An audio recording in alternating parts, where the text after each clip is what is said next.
Going live out here on the Pacific Ocean. I'm going to talk about Trump and North Korea. First of all, our president is risking his butt everywhere he goes.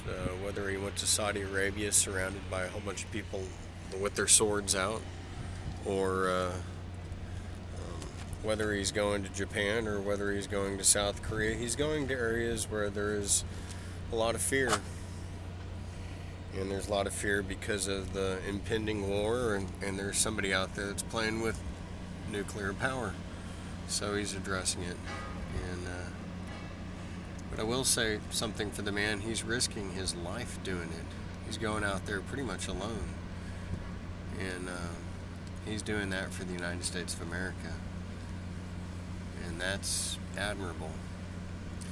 I just always pray or wish that he, has success, but there's not enough people out there that just kind of give credit to, the tremendous job that he's doing and how he's putting his life on the line every day. And he's already got a lot of stats. We're already at a 17-year low for employment. That's tremendous. And our stock market is at an all-time high. So his records speak for themselves. And now he's out there risking his neck so that he can basically stabilize the economy. And he's saying, hey, America, we're not going to be everybody's trading chump anymore, because the Chinese can come here and trade. And if you're wondering about Chinese trade, that's kind of why I'm here, and I'm going to point it out to you. See over there? They're dumping millions. I'll use Trump words, millions upon millions of products over there. And they're cheap, and they usually last for a year, and then they wind up in the landfill or in our oceans. And they're allowed to trade over here non-stop, whereas we can't do the same over there. And that's not a fair practice, so we need to work on changing that. And he's going to go say, hey, let's change this. And really, it's going to help both sides. And he's also protecting the people of Japan and Asia. For instance, even my relatives in Japan. And he went out there to talk to Prime Minister Abe of Japan, and even met the Emperor, and let Japan know that the United States is fully behind Japan. And had a tremendous speech that I saw at the Yokota Air Force Base. And he flies in, he just flew into Seoul, and he's there right now. So I just pray and wish all the First Family as much success as they can, because in the end, what it's going to do is it's going to stabilize the economy, and it already is, and it's creating jobs. And I've seen a lot of things on what's going on with North Korea, and I feel sorry for the people over there.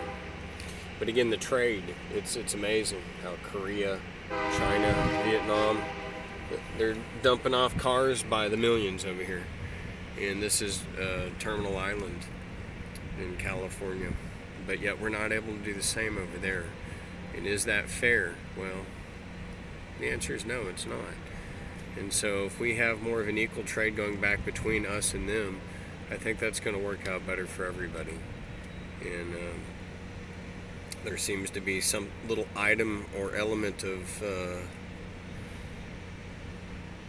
fear over there. And so I think he's going to use that as an element to, or just strengthen up his shoulders, just kind of like what Reagan did. And he's getting new equipment for the military, and so we're not an old military anymore. On a side note, if America then starts opening our refineries, we're going to have the ability to move forward in our country. And this is what I mean. The EPA has been not working with, but they've been getting played by the leaders of Saudi Arabia for probably 30 plus years. Whereas in our bylaws of the EPA, it says if you close down a refinery, okay, like I'll point, you can see some things out here. Okay, see that right there? So if you close down a refinery, you can't open it again. And so the king of Saudi went around and he bought a lot of refineries and closed them. In some cases completely abated them and just took everything away. Well, as such, that's why we have this crutch on Saudi for refining. And so what we need to do is we need to open up our refineries that have been shut down, especially the ones shut down by Saudi money, and we need to open them. We need to open new refineries over every single discovery, whether it's the Williston Basin, the Eagleford Basin. And why? Is because then that avoids the pipelines. And these pipelines leak over rivers. It's not a matter of if, it's a matter of when. And when will definitely happen. And also in Indian prophecy, when the black snake travels across the entire United States, it's the end times. Well, whether it's end times prophecy or whether it's flat out trespassing, we can't trespass across the Lakota Sioux Indian nation, which never was defeated by the United States and therefore is a sovereign nation and not a reservation. But by doing that, we can respect the other countries that are here in this country, the United States. We also have the Pueblo Indian Nation. And, these countries have a 2,000 to 4,000 year old heritage and culture that they're able to maintain.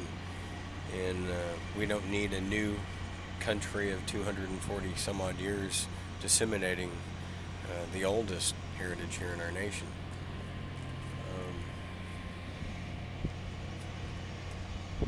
If we open this refinery, or if we open one in the Williston Basin, the advantage is we don't need to have a refiner, the pipelines then go across Standing Rock or any place like that. All of these places can be left alone, and that's just the interesting part about it. So we can leave those places alone and continue to operate and refine. Neat thing about it here in America is we are opening refineries again, and so it's something to consider in all your new portfolios. With this new administration, we're going to be able to open new refineries, and that might be something pretty interesting. Anyway, until then, I'm out on the Pacific Ocean, and I'm noticing a lot of trash floating in here, and there's a little device out here that they're using to kind of skim. It's probably about a 4x4 converted dumpster. There needs to be a lot more of them. In fact, maybe a mobile skimmer. But I'm going to turn this around where you can see this. And there's just a ton of trash on the water. That's the H.R. Morris from Seattle, Washington, and another boat. And they're not the ones with the pollution, but all the stuff's kind of coming back into this direction. So it's something that we can work on if we clean up the top of it. Other than that, there's a lot of life in the water out here. You can see like tons of fish and everything, so it's pretty neat. So day one of Trump being in Korea, everything so far is good. He was greeted by everybody, and he's pretty much putting all of his options on the table in person, and he's getting behind the troops. And again, I just think that's a really brave thing for any human being to do. And perhaps by doing this, maybe no war will happen, just by the presence, and maybe there will be some sort of agreement. And that's kind of the outcome I hope that happens. Hopefully there will be some talks on the table, and we can just take nuclear power out of the hands of people that were not elected into office. Either countries that have not gone past the evolution of church and state, or countries that have gone back into the control of church, where church and state are combined. Probably should not have nuclear power. And even in our own system, if we look at what just was exposed with Hillary Clinton and the DNC,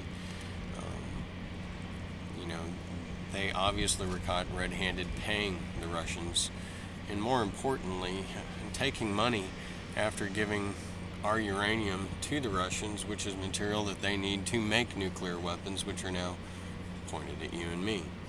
So those are questions or indictments, and then James Comey used different language as far as gross negligence instead of gross negligence, which is very irresponsible, which then it's the same language, but it carries different statutes and prosecution, and it's why they did that. So who knows as far as, you know, the reasons why he did that, but more than anything else, I think everybody cries about Hillary Clinton, and, you know, she's an exposed criminal on many levels, but that's not the point I'm trying to make here. But nobody points out the injustice that was done to Bernie Sanders, where she came to California and she stole his ability to then be the front runner against Trump, which is what America wanted, and everybody out there knows what I'm talking about. Then we would have had a real election, and she stole the election from the American people by doing that. So people pointed all these other different things, but I think the thing to point out more than anything is that by making up all this nonsense and using scare tactics and promising jobs and all of this and that, she, by the DNC, stole the election from Bernie Sanders in California. And if she didn't do that, we would have had Bernie Sanders, who is the only really true independent, going against Trump, who really himself is an independent, because the people of the United States are sick of the people that are in the establishment in these parties, because they seem to be all purchased and bought out. That combined with the fact that somehow we've allowed Big Pharma to invade our Congress and our House of Representatives, and as such, look, we're fighting this war in Afghanistan, and do you really know why we're fighting it? We're fighting it for opium, so that Bayer, SmithKline, pharmaceuticals can make morphine and all those other expensive drugs that you need while you're dying in a hospital. So my question is why don't we just allow that here in the United States? Why do we allow these drug companies to become so powerful that they now control every single TV commercial that you see, and they also fund all of these hidden wars and make up excuses and say that there's a religious war going on in Afghanistan? There is no religious war going on in Afghanistan. Big drug companies are making a deal with Hamid Karzai. He's basically growing opium for them and using our U.S. military to back him up. That's sick. I'm sorry. Fund him to build his infrastructure, make his roads, his universities, and his schools, but then do all those, farming activities here in the United States, because the American farmer would love to grow that stuff, and then we could regulate the quality and the purity of it. And what's so wrong with having the American farmer make hundreds of millions of dollars planting crops that are necessary for our U.S. drug companies? You're acting like it's a crime if we opened up that model of business for the American people. And so that's another thing that I'm trying to inform the American public. And look at us in North Dakota. Now hemp is legal. Let's get involved. Let's make hemp in a refinery, because together with hemp, we have all the diesel we need combined with the natural gas. The United States is energy independent, and this is something that we need to do. Anyway, Trump's out there making trade negotiations. He's probably going to ask for equality, and let's wish him well and pray for him and ourselves, and hopefully we'll be able to make some difference here in the United States. But remember, our EPA, getting back to it, has been taken over by regulation. And so whereas we all care about the environment, we don't know that other countries have learned our bylaws and are using those bylaws to systematically shut down our refineries. So think about this issue and concentrate on it. Understand that the only option is for us to open up refineries once again in the United States, just like that one behind me there. And by that we have more jobs and we have independence. And you don't have to sit there and question and wonder to yourselves why Trump has to go to another country and immediately give them $110 billion in the fact that we can create weapons of mass destruction or war machinery for them. And is that right or is that wrong? And is that what America needs to be making in the arrows of love that we need to be sending off? Because they're not. And you and I both know that. And so it deals with sustainability and science and natural gas, everything. It's a hydrocarbon.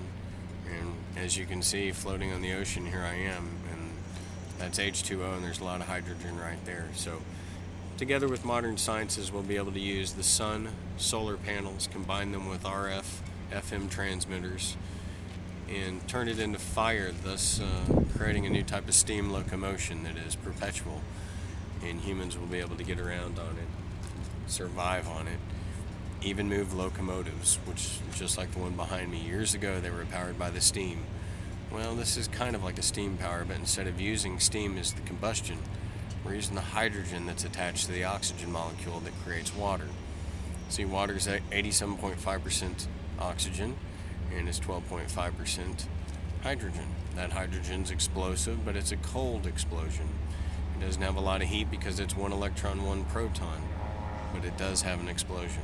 And it can move locomotives, and it can move super tankers. And if we do that, I don't know who's going to be making the money off of it. That's the whole problem. But it's the best thing for the environment. As far as national security, we only have 2 ports here in the United States where we inspect nuclear cargo. This is the other thing I want to mention. You can comment on this later on. Now, if we have a lot of stuff even coming in from South Korea, right here, and it came right off of one of the Korea super tankers right over here, well, do you think it's smart for us to not have a nuclear inspection on all of that stuff? Because they could have just shipped any type of scary bomb or whatever here already. And look at this. What if there were like 100 of them right here in these shipping containers that have just come off the South Korean shipping vessel? Now I'm completely making up a theory here, but again, like Seattle has, I think, a nuclear inspection zone, and there was maybe one in Miami, but this is Los Angeles. I think, don't you think we should have one in every port?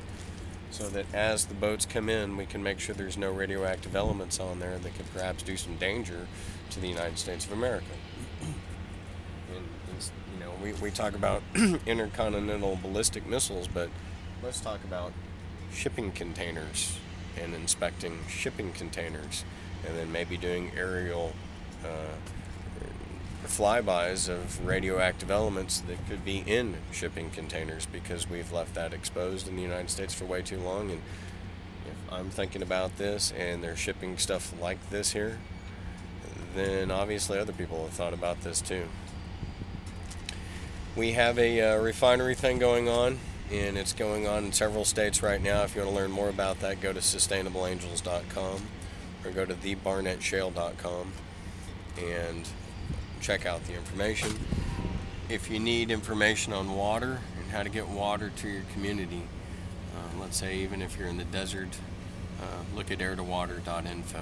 Until then, thanks for listening.